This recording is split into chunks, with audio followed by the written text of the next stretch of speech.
إن الحمد لله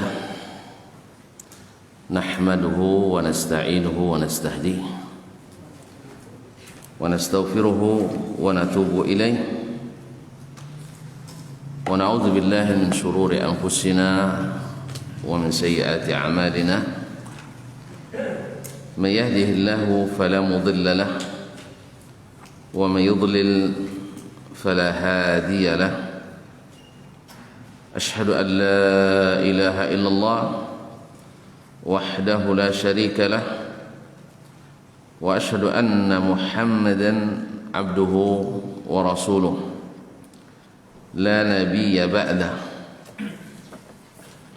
يا أيها الذين آمنوا اتقوا الله حق تقاته ولا تموتن إلا وأنتم مسلمون يا أيها الناس اتقوا ربكم الذي خلقكم من نفس واحدة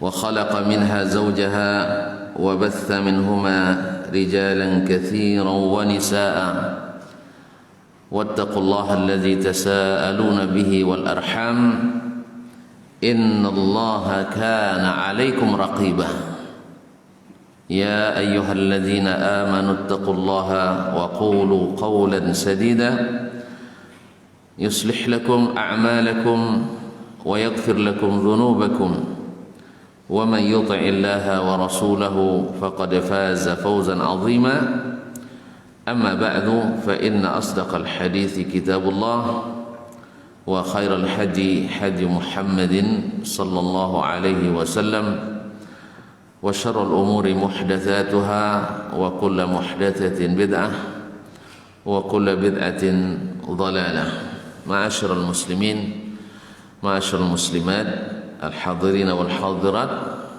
والمستمعين والمستمعات أو المشاهدين والمشاهدات. Bapak-bapak dan ibu-ibu, kaum muslimin dan muslimat, para hadirin wal hadirat yang hadir di Masjid Zaid bin Thabit radhiyallahu anhu ataupun yang mendengarkan melalui media radio dan live streaming dimanapun berada. Alhamdulillah pada kesempatan yang mulia ini di pagi hari yang disucikan ini, hari Jumat, dan di waktu yang mudah-mudahan dipenuhi dengan berkat dari Allah Subhanahu wa taala. Selepas salat subuh berjamaah, kita diizinkan pula untuk sama-sama duduk di majelis yang mudah-mudahan mendatangkan rahmat, dikelilingi oleh para malaikat dan dibanggakan di sisi Allah Subhanahu wa taala. Dan semoga cinta yang terjalin di antara kita dengan majelis ilmu seperti ini berkekalan sampai ke surga. Amin. Ma'asyiral kiram, kaum muslimin dan muslimat yang rahmati Allah, selawat dan salam kepada Nabi besar junjungan alam yang mudah-mudahan hari ini kita banyak-banyak mengucapkan salawat dan salam kepadanya secara khusus, karena memang diperintahkan oleh Nabi alaihi salatu wassalam banyak bersalawat kepadanya, khususnya pada malam dan hari Jumat. Dan semoga dengan salawat dan salam tersebut doa kita diijabah Allah dan diizinkan kita mendapatkan syafaat kepadanya, dan mudah-mudahan dengan sering berdoa untuknya semakin mendekatkan hati kita kepadanya sehingga ringan mengikuti dan menegakkan sunnah-sunnahnya. Ma'asyar muslimin, ma'asyar muslimat dirahmati Allah, pada satu kali Jumat kita libur kemarin, sekali-kali libur tak apa ya. Saya ada tugas kenegaraan, ada tugas dakwah. Alhamdulillah kemarin sampai juga ke Mentawai, dan dengan berkat kerja keras saudara-saudara kita di sana, alhamdulillah mengisyarkan keislaman waktu itu sekitar 22 orang atau 23 orang kemarin.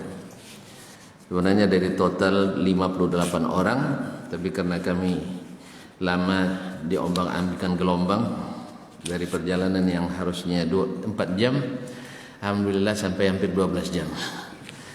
Ya, sampai mesin mati di tengah laut. Tapi alhamdulillah masih sampai ke sini lagi. Jadi mereka datang ke markas itu lebih kurang perjalanan 6 sampai 7 jam juga mereka naik sampan.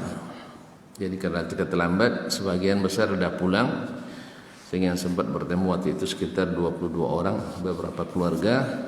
Semoga Allah mantapkan keislaman mereka, amin.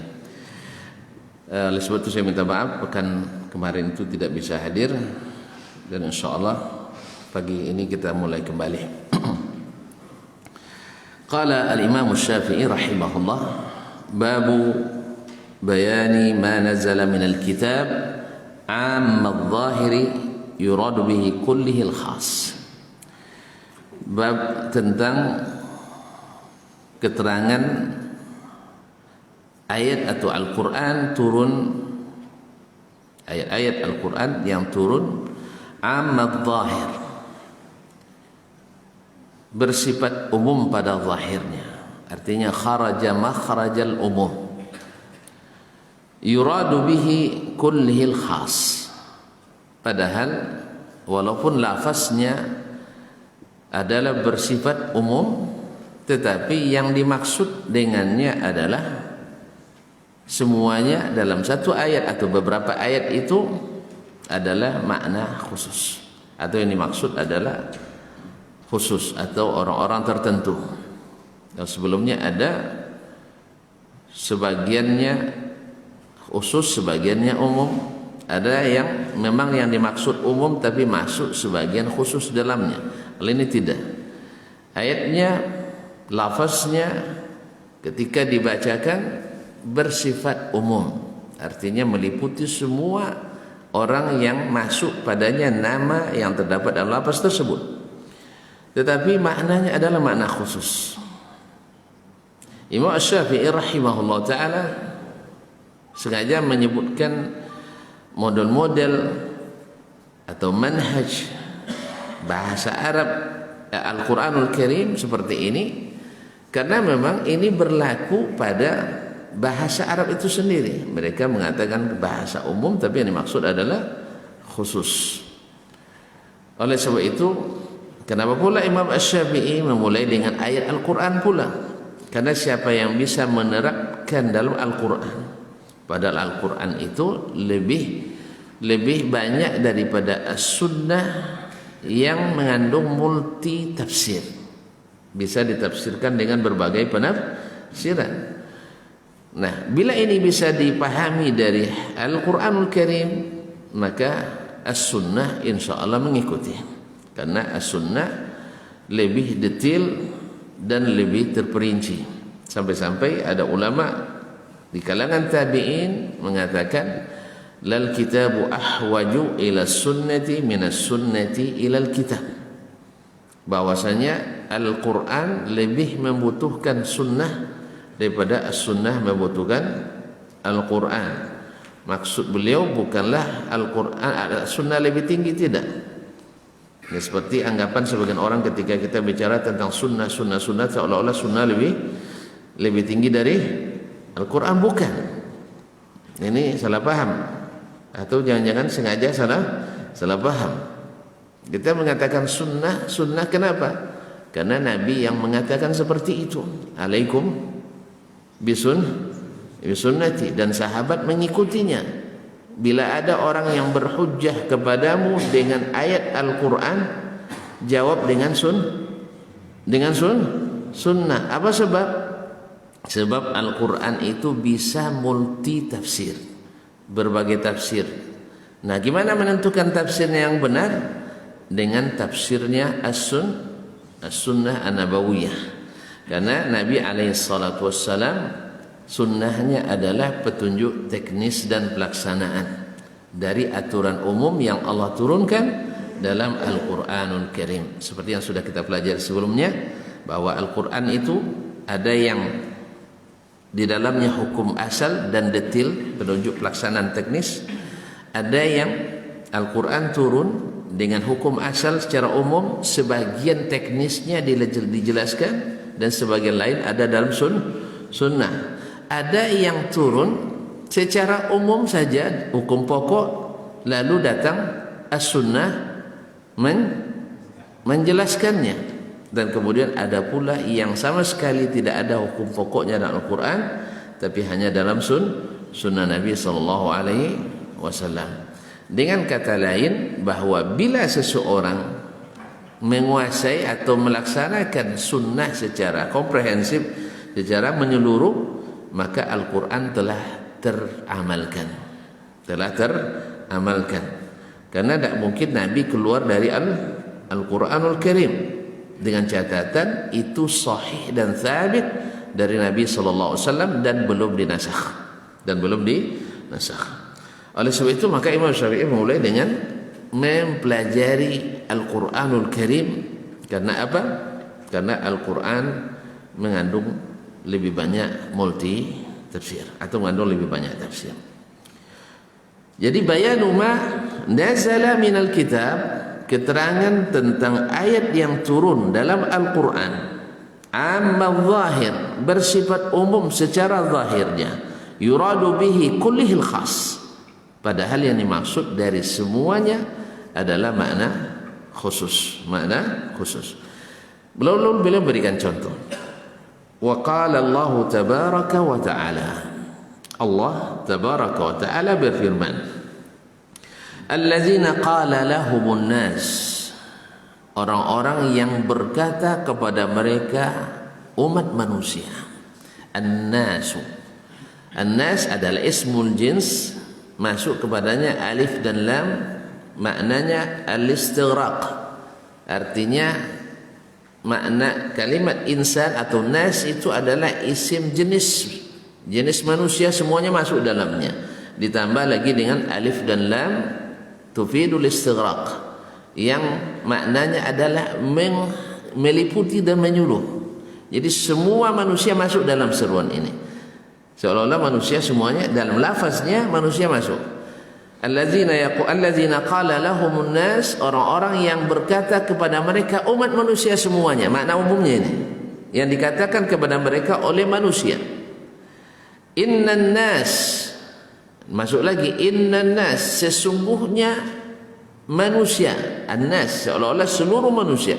Innan nas qad jama'u lakum, bahwa sesungguhnya orang-orang, yaitu manusia semuanya, makna umumnya, telah bersatu untuk melawan kalian, memerangi kalian. Jama'u lakum, mengumpulkan seluruh kekuatan dan seluruh kemampuan untuk memerangi kaum muslimin, orang-orang yang beriman di Madinah. Itu pada perang Ahzab. Fakhshawhum, maka takutlah kepada mereka. Jadi ini orang-orang manusia yang berkata tadi, orang-orang yang mengingatkan kaum muslimin bahwa orang-orang semuanya sudah artinya umat manusia semuanya sudah bersatu untuk melawan kalian. Taib, fakhshawhum, maka takutlah kepada mereka. Artinya menyerahlah. Untuk apa melawan? Itu ya. Untuk apa melawan? Maka fazadahum imana. Justru yang seperti ini, gertakan atau ancaman seperti ini, fazadahum imana, menambah keimanan mereka. Jadi orang-orang beriman semakin digertak, semakin bagak, semakin kuat dia orang beriman. Tapi kalau orang beriman belum digertak, sudah ketakutan. Oleh itu kaum muslimin dan muslimat dirahmati Allah, tidak pernah terjadi pada orang-orang beriman gertakan, ancaman, intimidasi, kecuali semakin membuat mereka semakin kokoh. Fazadahum imana, maka bertambahlah iman mereka. Apa sebab? Kalau semua kekuatan kafir sudah bersatu dan kita kokoh melawannya dan kita menang, habis mereka. Betul kan? Habis. Maka sebenarnya final itu menentukan. Maka orang ingin masuk Masuk final. Kenapa? Final minimal juara juara 2. Minimal juara 2. Maka yang masalahnya di penyisihan ini. Jelas kaum muslimin? Yang masalah di penyisihan. Tapi kalau sudah berhadapan kafir mukmin, insyaallah kita dapat kata Nabi ihdal husnayaini, salah satu dari 2 kebaikan. Kebaikan pertama menang. Dan kalau sudah bersatu kekuatan kafir dan kita menang, habislah. Begitu ya. Nah, sekarang enggak. Dan sekarang makanya kaum muslimin dan muslim umat Islam itu, orang beriman itu harus kokoh dan harus sabar. Iya, jangan gara-gara gara-gara untuk mendapatkan 1 ekor burung, ayam 1 reban lepas semuanya. Paham? Nah, gara-gara nak nembak seekor burung lepas ayam 1 reban. 1 reban tahu? Nah, lihat kamus besar bahasa Indonesia. Reban itu kandang ayam. Ya, reban itu kandang. Kalau bahasa kampung kami oban. Sawaban ayam. Lihat nanti ya, ini bagi yang tidak yakin silakan lihat nanti kamus besar bahasa Indonesia, ada reban. Ini bahasa yang sudah tonton lupakan ini. Di apa Kuansing apa bahasanya? Reban juga kan? Sama. Jadi reban ayam.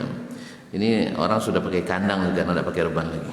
Baiklah kaum muslimin dan muslimat dirahmati Allah SWT. Fazadahum imana. Mereka semakin kokoh imannya. Wa qalu. Kenapa mereka bisa kokoh? Wa qalu hasbunallah wa ni'mal wakil. Cukuplah bagi kami Allah, dan Allah sebaik-baik pembantu, sebaik penolong dan sebaik pengurus kita. Nah, kalau sudah Allah yang uruskan urusan kita, maka selesai semuanya. Kaum muslimin dan muslimat. Nah, di sini qala Syafi'i, Imam Syafi'i menjelaskan kepada kita mana makna umum yang dimaksudnya khusus di dalamnya, ya Imam Asy-Syafi'i rahimakallah. Qala Syafi'i fa iz kana man ma'a Rasulillah sallallahu alaihi wasallam man kana fa iz kana man ma'a Rasulillah sallallahu alaihi wasallam nasan ghaira man jama'a lahum minan nas. Karena kata Imam Syafi'i, kenapa maknanya khusus? Kenapa dipahami maknanya innan nasa, sesungguhnya manusia semuanya qad jama'u lakum, telah bersatu mengumpulkan kekuatan untuk melawan kalian, menghabisi kalian. Di mana dapatnya makna bahwasanya itu adalah orang-orang tertentu saja? Alasan Imam Syafi'i, kana man ma'a Rasulillah sallallahu alaihi wasallam nasan ghaira man jama'a lahum minan nas. Karena bersama Nabi Rasulullah sallallahu alaihi wasallam ada manusia pula. Ya, orang-orang beriman kan manusia juga. Ya kan? Ada manusia lain yang terpisah dari orang-orang yang mengumpulkan kekuatan tadi. Jadi ada manusia beriman, ada manusia kafir. Berarti an-nas, manusia yang dimaksud di dalam ayat tadi bukan semua manusia, tapi adalah manusia-manusia tertentu, yaitu manusia-manusia khusus. Siapa mereka? Adalah orang-orang kafir dan musyrikin, kaum kufar dan musyrikin. Yani ghaira man jama'a lahum minan nas, yang terpisah dari orang yang bersatu padu untuk melawan mereka.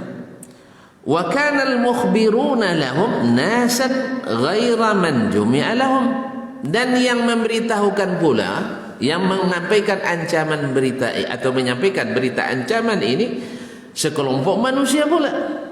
Ya, sekelompok manusia pula, ghaira man ma'ah, tak termasuk dalam golongan Nabi, mimman jumi'a alaihi ma'ahu, di antara orang yang dikumpulkan bersama orang-orang kafir tadi bersamanya. Atau mimman jumi'a alaihi ma'ahu, yang termasuk bersama orang kafir melawan Nabi sallallahu alaihi wasallam.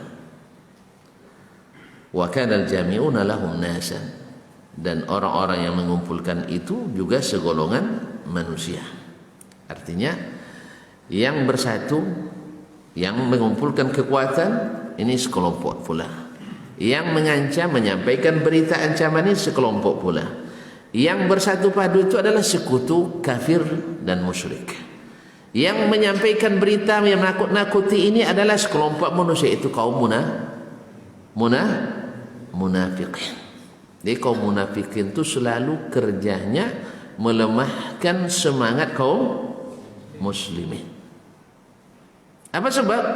Karena mereka berdiri seperti baling-baling di atas bukit. Kalau seandainya orang Islam yang menang, mereka tiarap bersembunyi seolah-olah orang Islam. Dan bila kekuatan kufar yang nampak, mereka mulai melihatkan taringnya, bahwa hati mereka sebenarnya bukan bersama kaum muslimin. Barangkali kita sudah mengalaminya hari ini, ya tak? Di negeri ini, di saat umat Islam masih belum terlalu dimarginalkan, orang-orang munafikin tidak kelihatan, tidak nampaknya. Tapi di saat orang-orang Islam dilemahkan, maka kaum munafikin mendapatkan mimbar, mendapatkan tempat. Oleh itu kaum muslimin dan muslimat, nah situasi ini sudah dihadapi oleh Nabi SAW. Maka kita katakan fazadahum imana. Ini justru semakin mengokohkan iman kita, memantapkan tekad kita untuk tetap mengikuti Nabi SAW dan mengikuti cara Nabi menghadapinya. Kaum muslimin dan muslimat dirahmati Allah Subhanahu wa taala.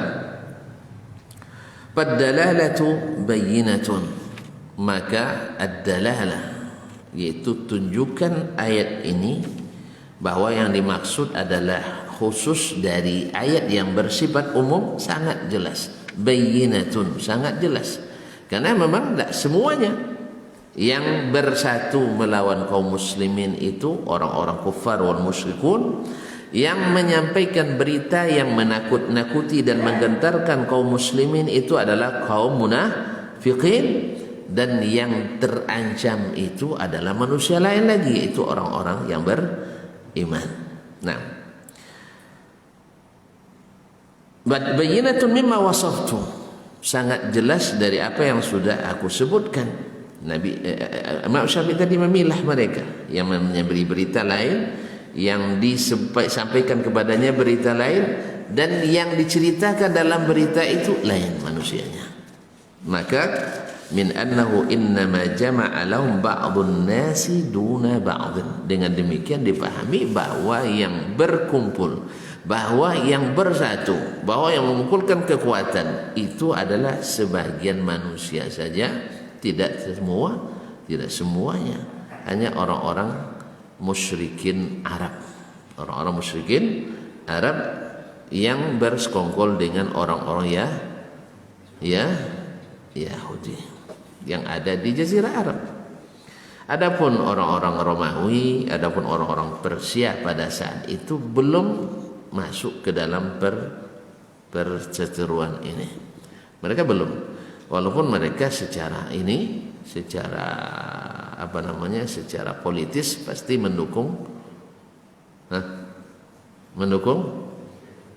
ya, nah, yang kafir pasti mendukung kekafiran, orang kafir pasti mereka mendukung.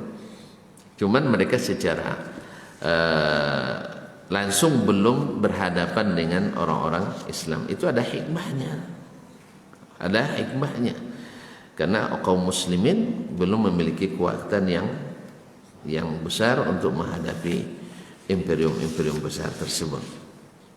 Makanya hari ini kaum muslimin dan muslimat, ya kan, agak lucu kalau seandainya kita yang belum sholatnya berjamaah belum lengkap kan, nak menghancurkan Amir, nak menghabisi Amir, mereka nak masuk itu. Kaum muslimin dan muslimat dirahmati Allah SWT. Yang sekarang adalah bagaimana kita mempersiapkan diri dengan ilmu dan iman yang berbuah amalan, yang melahirkan ketakwaan kepada Allah SWT. Kalau kita masih pilih-pilih, tebang pilih namanya, yang sesuai kita terima, yang tak sesuai kita karantina. Nah, saat seperti ini kita belum akan mendapatkan kekuatan utuh, sebab kita belum menerima agama itu secara utuh. Kita dalam akidah masih bersyarat baru yakin bila sesuai dengan pikiran dan hawa. Sah? Iya. Belum percaya dan beriman pada Al-Quran dan hadis sepenuhnya. Belum semua berita yang kita percaya dari Al-Quran dan hadis, kecuali dengan syarat harus sesuai dengan logika kita. Bagaimana kita nak bersatu? Ini sesama umat Islam belum satu keyakinan. Sah? Belum kan? Yang sebagian mengatakan sifat Allah hanya 20. Yang lain bilang enggak, sifat Allah itu banyak. Yang satu bilang Allah turun, yang satu bilang enggak mungkin turun. Yang satu bilang Allah bersemayam di arasy, yang satu bilang tidak, Allah menguasai arasy. Berbantah enggak gara-gara itu? Berbantah enggak? Macam enggak tahu aja tuntun. Ribut orang, berbantah gara-gara itu. Berarti penting apa tidak? Penting masalah ini. Ya, bahkan dikatakan yang mengakui Allah di atas arasy ini aliran sesat. Subhanallah. Di mana datangnya? Karena ada di antara ulama ahli kalam dulu mengatakan beriman pada zahirnya Al-Quran dan hadis bisa membuat kita kafir, katanya. Inna lillahi wa inna ilaihi raji'un. Sampai begitu kaum muslimin. Makanya ada yang mengafirkan itu, ada yang heran. Lalu dulu Nabi Allah dan Rasul ketika turun Al-Quran dan datang hadis pakai bahasa Arab, teka-teki silang. Pakai teka-teki silang atau bahasa Arab yang mubin, seperti sudah kita pelajari. Kalaulah Allah menjelaskan hukum tentang had zina, tentang had menuduh orang berzina, tentang orang-orang boleh dinikahi secara yang bab fikih yang masih bisa berijtihad di dalam hukumnya, lalu Allah jelaskan dengan bahasa yang jelas. Dalam usul fikih kan kita membagi nas ayat atau dalil itu pada 3, nas, zahir, muawwal. Maka yang pertama dipegang zahir apa atau muawwal? Bagi yang belajar. Tidak ada yang belajar nampaknya. Iya, semuanya sepakat bahwasanya bila bertentangan dalil nas dengan zahir, nas didahulukan. Sah? Bila bertentangan zahir dengan muawwal, zahir yang dahulukan. Pas di akidah dibalik. Coba bayangkan kaum muslimin. Padahal dalam ilmu fikih masih ada analogi, masih ada qiyas. Sedangkan akidah tak ada analogi, tak ada qiyas. Justru dibalik, yang takwil didahulukan daripada yang zahir. Subhanallah, inna hadza la syai'un ujab. Ini adalah keanehan ilmiah, tetapi dianggap ilmiah oleh orang-orang yang dianggap berilmu. Nasallallahu alaihi wasallam. Nah, bila ini masih berlaku di kalangan kaum muslimin, masih belum sepakat dan kembali kepada as-salafus salih, seperti kata Imam Malik, insyaallah kita belum bisa mempunyai kekuatan. Walaupun unjuk rasa banyak, tetapi kalau sudah masuk ke perasaan tak jadi banyak. Allah, sebab itu kaum muslimin dan muslimat dirahmati Allah, maka kita selalu mendakwahkan umat untuk kembali kepada kitab dan sunnah. Bagaimana nak namanya kembali pada kitab dan sunnah, padahal yang diambil bukan makna kitab dan sunnah, tapi makna yang terlintas dalam pikiran yang diakui oleh logika dan rasio. Padahal agama ini, kata Ali bin Abi Thalib radhiyallahu taala, bukan dengan akal. Akal hanya penunjuk jalan. Tahu penunjuk jalan apa? Penunjuk jalan punya hak memutuskan. Penunjuk jalan punya hak memutuskan perkara? Enggak. Ya, ibaratnya transportasinya. Ya, saya diantar ke dokter spesialis oleh supir taksi misalnya. Nah, lalu memang dia menunjukkan, dia lebih tahu alamat dari saya kan, di mana dokter spesialis jantung misalnya. Oh, itu Pak dokter Sianu, hebat itu. Lalu saya datang ke dokter tersebut, diantar oleh siapa ngantar? Ya, sopir tadi. Lalu saya dikasih obat oleh dokter spesialis. Lalu kata, setelah sampai ke taksi lagi, Bapak dikasih obat apa? Ini obat ini. Ini salah semua nih Pak. Salah semua. Bapak dengar kata spesialis atau super taksi? Spesialis. Kalau memang harusnya dengan sopir taksi, untuk apa ke dokter? Kan lebih mahal bayar taksi, dokter pada taksi kan? Betul? Kenapa kau nak bilang dari tadi? Ya kenapa nak bilang dari tadi? Ya tak perlu lagi dokter.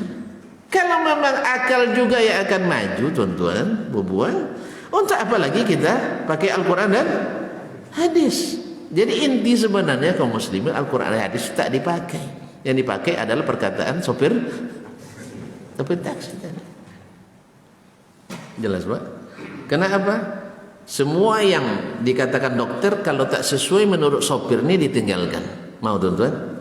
Kata dokter, Pak, obat ini makan 3 kali sehari dan harus selepas makan. Lalu sang ini berlogika dia, Pak, ini obat bahan herbal ini harus sebelum makan. Tuan-tuan ikuti yang mana? Hah?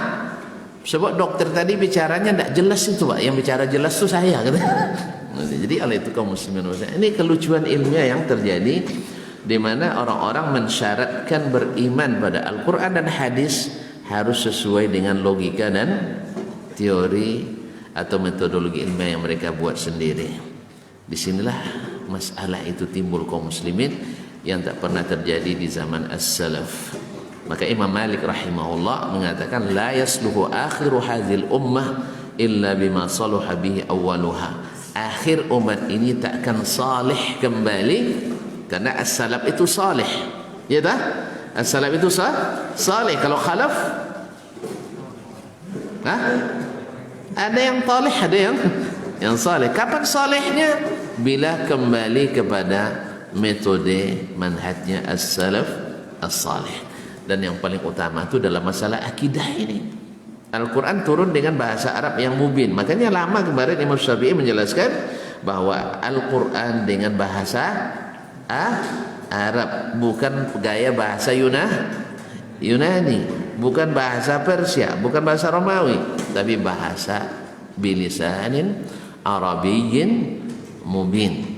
Oleh itu maka orang Arab pada asalnya memahami bahasa Arab itu dari zahirnya kalimat dulu, kecuali ada qarinah yang masuk, qarinah atau indikasi yang memalingkan makna ke yang lain. Seperti ini kan zahirnya umum, zahirnya umum, tetapi qarinahnya jelas bahwa manusia pada hari itu tak semuanya memerangi Rasulullah sallallahu alaihi wasallam. Dan juga dimaklumi bahwa berita yang pembawa berita adalah kaum munafiqin, bukan seluruh manusia. Ini maknanya, inilah uslub atau gaya bahasa Arab yang memang tak bisa dibantahkan. Tapi ada pun mengatakan tak mungkin menurut akal ini bukan gaya bahasa Arab, itu adalah gaya bahasa filsafat Yunani yang diadopsi oleh sebagian kaum muslimin dan dianggap itu sebagai kaedah yang ilmiah melebihi kaedah ilmiah yang ada dalam Al-Quran dan hadis Nabi SAW. Nah, selama ini belum, kata Imam Malik, kalau belum kembali kepada bagaimana aslinya, maka kalau masih barang palsu, rusaklah pasaran. Kalau masih banyak barang KW, rusak pasaran barang asli. Sehingga barang asli jarang dibeli orang. Pasalnya apa? Mahal kan? Iya tak? Kadang bikin kelahi suami istri gara-gara mahalnya. Abang yang KW aja lah, orang KW semua pakainya. Orang semua pakai KW. Iya tak? Bodoh sekali Anda masa yang asli-asli. Ini kan nanti dijual lagi katanya, dijual lagi. Iya tak? Nah, makanya yang jangan heran bila seandainya dalam agama kita ini lebih banyak yang suka barang KW daripada yang asli. Apa sebab? KW mudah didapat, macam gorengan, keluar rumah langsung dapat, ya tak? Tapi kalau seandainya asli harus duduk lama bersimpu dulu, ya, kadang diulang-ulang, ya tak Pak? Sampai kita paham. Makanya yang suka KW baca-baca kitab kurang suka memenatkan, membosankan. buat ngantuk. Makanya saya lihat sendiri kalau waktu kuliah itu, kalau kuliah sudah mulai ke poin 1, 2, 3, 4 banyak ngantuk. Tapi kalau cerita bebas, dulu ketika saya belajar, saya pergi ke sini dan so, itu masya Allah melek semua. Melek semua. Apalagi ditambah dengan cerita dan bumbu-bumbunya, masya Allah. Tapi kalau sudah mulai ilmu hadis, ya kan? Wa ilmun kada-kada, itu mulai. Jadi Allah musta'an. Jadi berat untuk ilmu itu kaum muslim. Makanya pahalanya seperti jihad. Pahala seperti jihad. Baik, jadi kata Imam Syafi'i jelas sekali. Ini bukan tawil, tidak. Karena ginilah bahasa Arab itu. Beginilah bahasa Arab. Makanya bermacam-macam metodologi ini, bermacam gaya bahasa ini harus diikuti dan dipahami dari orang Arab sendiri. Wal ilmu yuhitu. Ilmu menguasai, kata Imam Syafi'i rahimah, allam yajma' lahumun nasu kulluhum, bahwa tidak semua orang yang bersatu hendak memerangi Rasulullah sallallahu alaihi wasallam dan para sahabat. Walam yukhbirhumun nasu kulluhum, dan juga ilmu kita sempurna mengetahui bahwasanya tidak semua orang pula yang menyampaikan berita itu, hanya kelompok lain pula. Walam yakunuhumun nasa kullahum, dan ilmu kita juga memastikan bahwa tidaklah seluruh manusia itu sahabat Nabi sallallahu alaihi wasallam. Bahwasanya bukanlah seluruh manusia itu sahabat Nabi. Intinya ayat ini memakai kalimat an-nas semuanya, tetapi yang dimaksud adalah manusia tertentu. Maka kalimat umum yang dimaksud semuanya adalah khusus. Walakinnahu, akan tetapi, lamma kana ismun nasi yaqa'u ala thalathati nafar, akan tetapi tatkala nama atau isim, ya, kata benda ini an-nas, yaitu kalimat atau kata manusia, yaqa'u ala thalathati nafar, terjadi pada 3 golongan manusia, wa ala jami'in nas, terhadap 3 orang, wa ala jami'in nas, dan boleh juga dipakai untuk seluruh manusia. Wa ala man baina jami'ihim wa thalathatin minhum, dan juga dipakai antara pada orang yang antara semuanya dan 3 orang. Artinya bilangan dari 3 sampai seluruhnya. Itu dipakai kalimat an-nas. Bila ada 3 orang, itu disebut an-nas. An-nas, salasatun minan nas, atau salasatun nas. Dan seluruh manusia juga disebut dengan an-nas. Jadi untuk 3 orang dipakai an-nas, untuk lebih dari itu dipakai an-nas, dan dari 3 sampai semuanya disebut an-nas kalimat ini. Karena sahihan fi lisanil Arab, oleh sebab itu sesahihlah dalam bahasa Arab ayyuqal, dikatakan allazina qala lahumun nas, orang-orang yang dikatakan kepada mereka oleh manusia semuanya, padahal dia hanya sekelompok manusia. Wa innamal ladzina qala lahum dzalika arba'atu nafar, padahal yang mengatakan itu kepada mereka adalah 4 orang saja dari kaum munafiqin. Innan nasa qad jama'u lakum, sesungguhnya seluruh manusia, semua orang sudah bersatu untuk memerangi kalian. Ya'nuna al-munsarifina an Uhud, yang mereka maksud adalah orang-orang yang lari meninggalkan perang Uhud, kaum munafiqin. Nah, wa innamahum jama'atun ghairu katsirin minan nas, dan hanyalah mereka sekelompok yang tidak banyak dari seluruh manusia, tetapi disebut dengan bahasa an-nas. Al-jami'una minhum ghairul majmu'i lahum, yang mengumpulkan kekuatan itu bukan yang dikumpulkan untuknya. Artinya yang melawan atau yang mengumpulkan kekuatan untuk diperangi bukanlah masuk yang diperangi, yaitu kaum muslimin.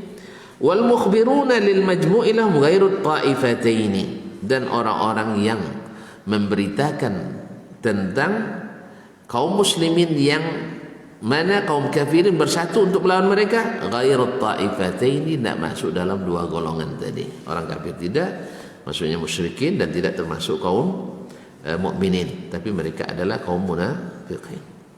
Wal aktsaru minan nasi fi buldanihim, dan sebagian besar manusia pada masa itu fi buldanihim, di negeri mereka, seperti Romawi, seperti Persia, dan mungkin juga Cina, India dan seterusnya, berada di negeri mereka semuanya. Ghairul jami'in, tidak termasuk yang bersatu nak melawan Nabi. Wal majmu'i lahum, apalagi tidak termasuk golongan yang akan diperangi, yaitu Nabi sallallahu alaihi wasallam dan para sahabat. Walal mukhbirun, dan tak termasuk pula bagian dari orang-orang yang membawa berita tadi.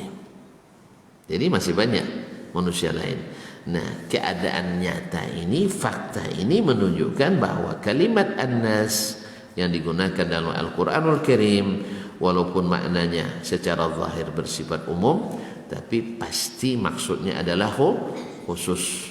Maksudnya adalah khusus. Dan ini tidak melanggar bahasa Arab. Seperti yang dikatakan Imam Syafi'i, karena 3 disebut juga an-nas, 10 disebut juga an-nas, 100 disebut an-nas, semuanya juga disebut an-nas.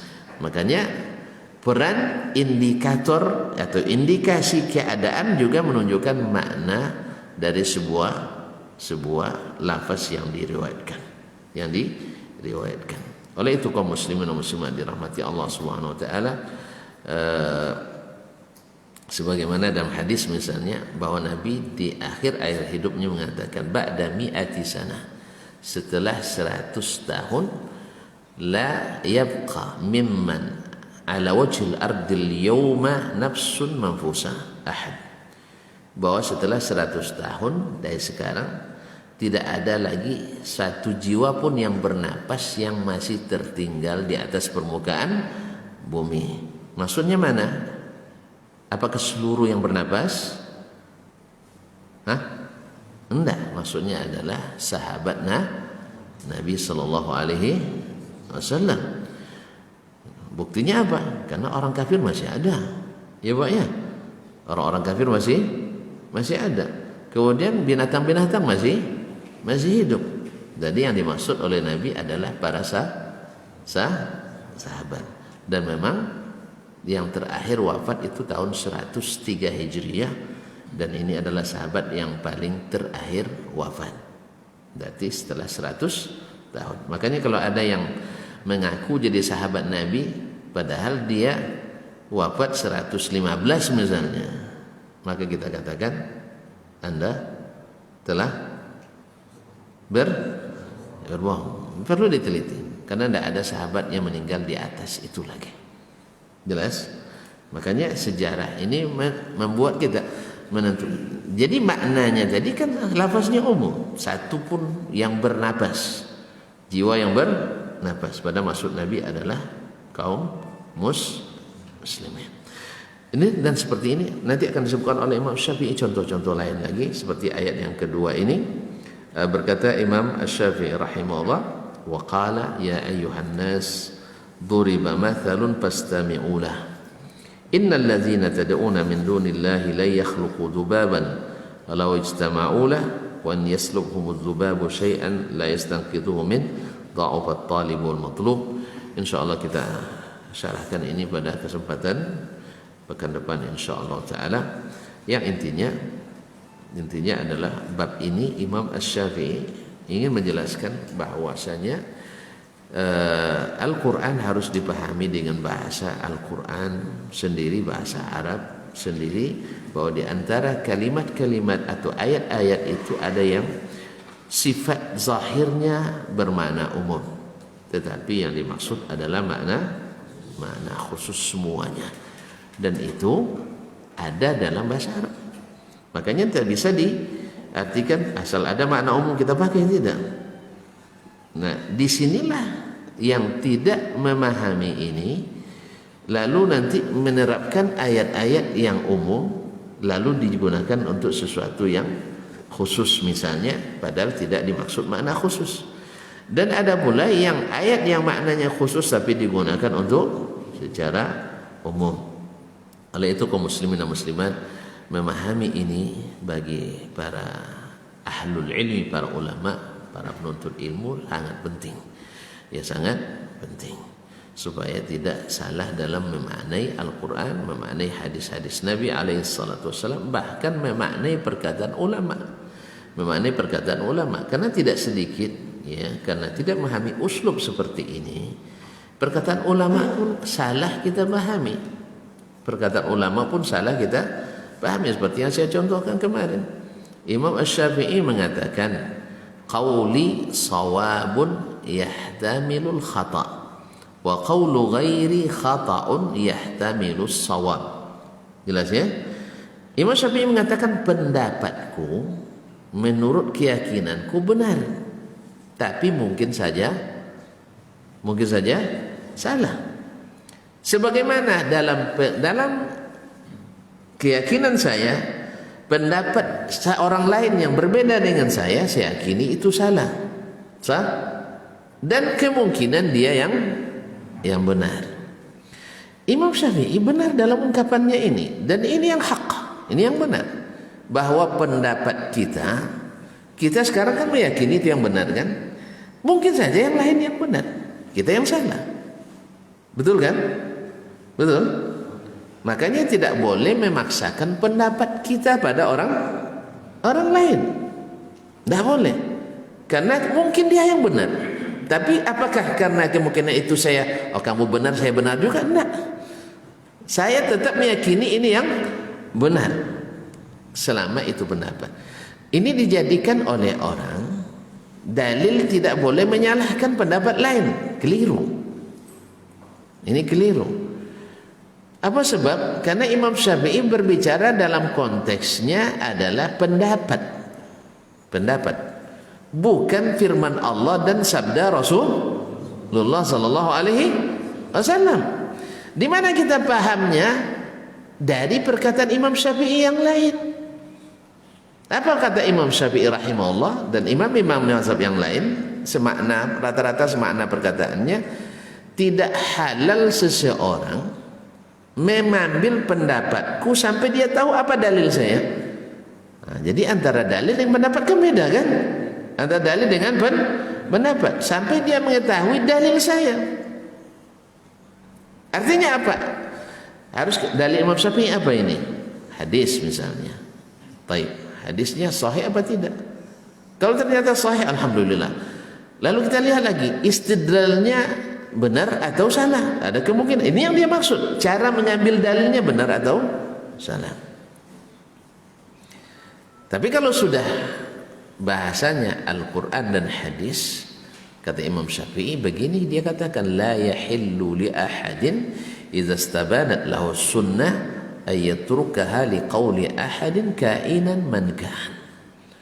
Tidak halal bagi seseorang yang sudah nyata baginya sunnah, Nabi sallallahu alaihi wasallam, lalu dia tinggalkan sunnah itu karena mengikut pendapat seorang ulama siapapun orangnya.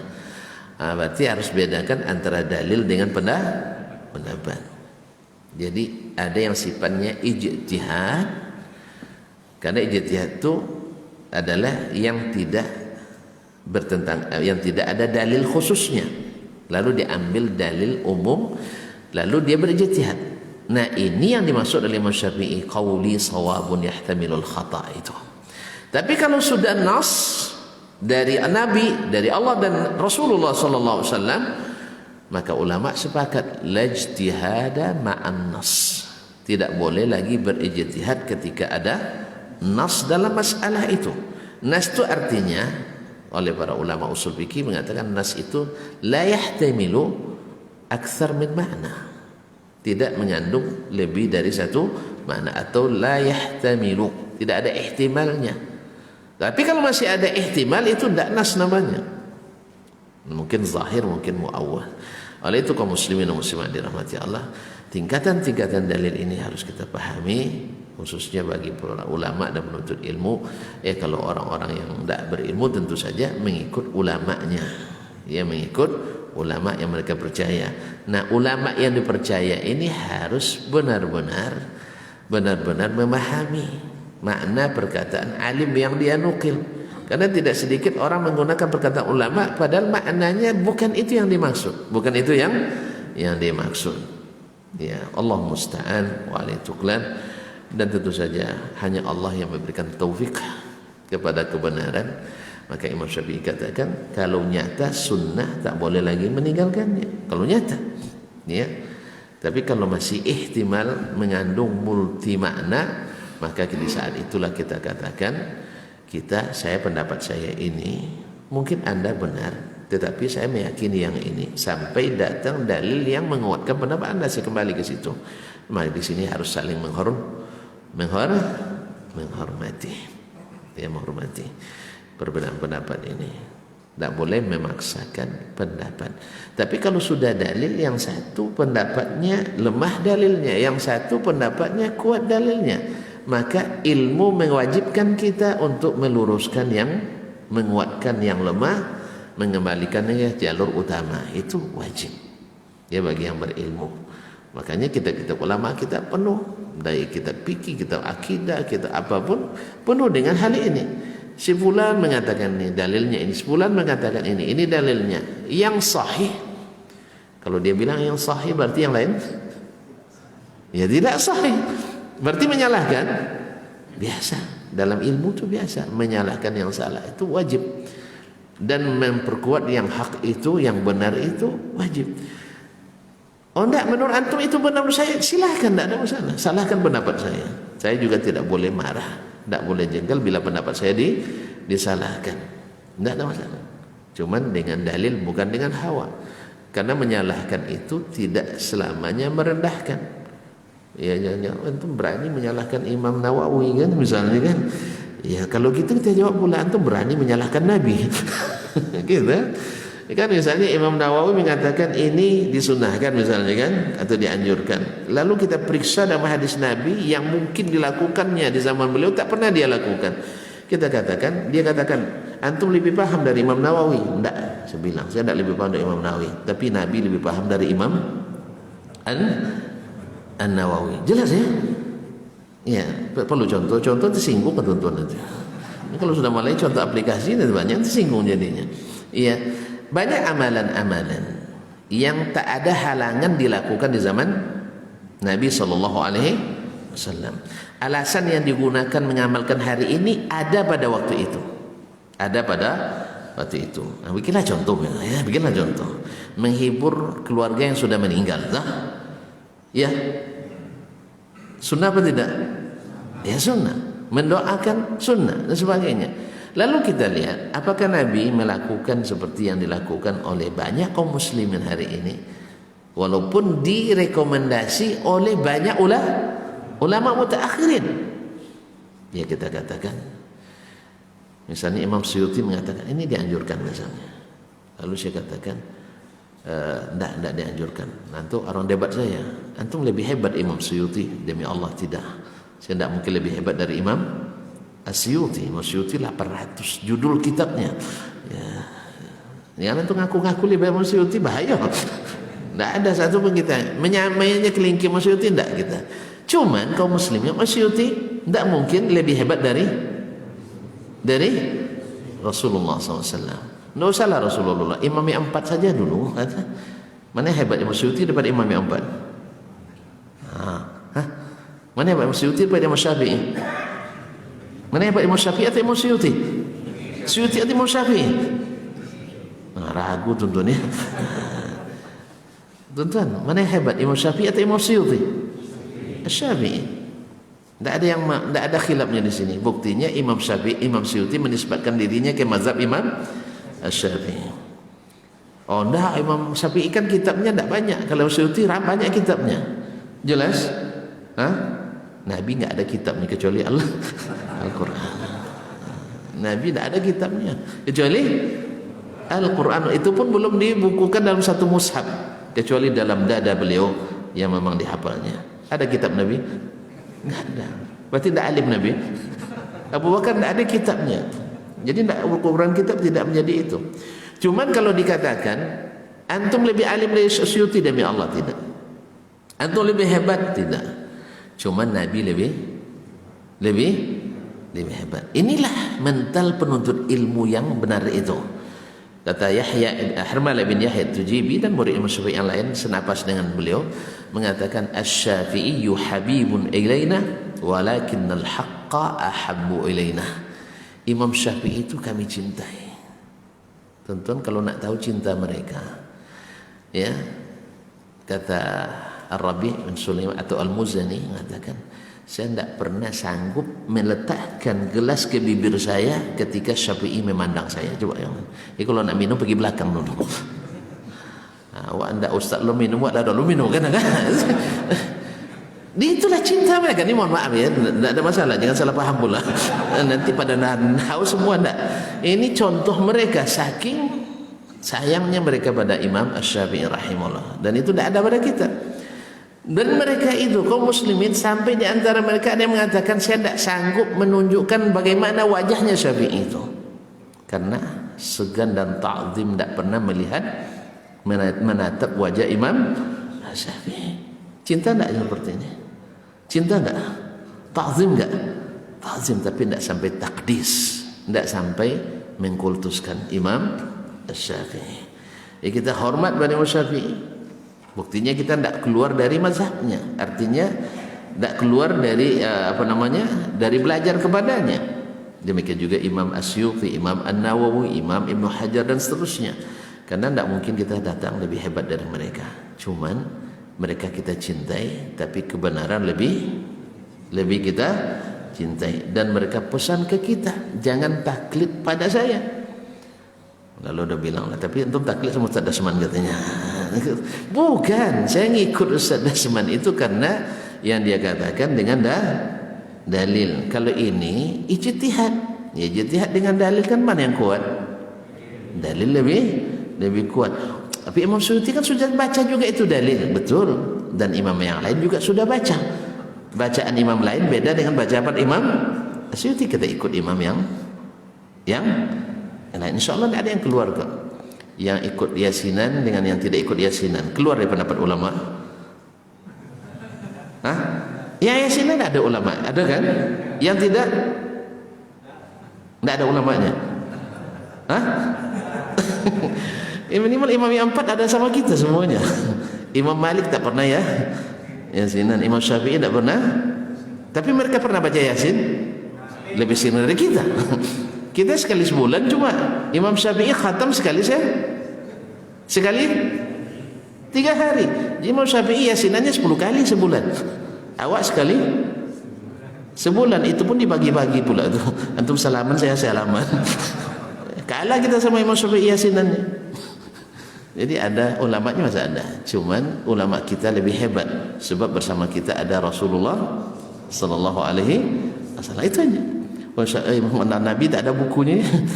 Jadi kitab bukan ukuran hebat dan kebenaran. Walaupun kitab itu jadi standar juga untuk menunjukkan seorang itu berilmu, tapi bukan satu-satunya standar. Karena berapa banyak kitab seperti kata Syekh Sufyan Al-Hakami dalam Ujurjahnya, bahkan berapa banyak kitab lebih baik dihilangkan daripada dimiliki. Banyak kitab yang sumber masalah, yang awalnya orang tak tahu bid'ah jadi tahu, orang yang tahu khurafat jadi tahu. Makanya Imam An-Nawawi rahimahullah pernah minjam kitab Al-Qanun Ibnu Sina, berubah hafalannya langsung. Berubah hafalannya.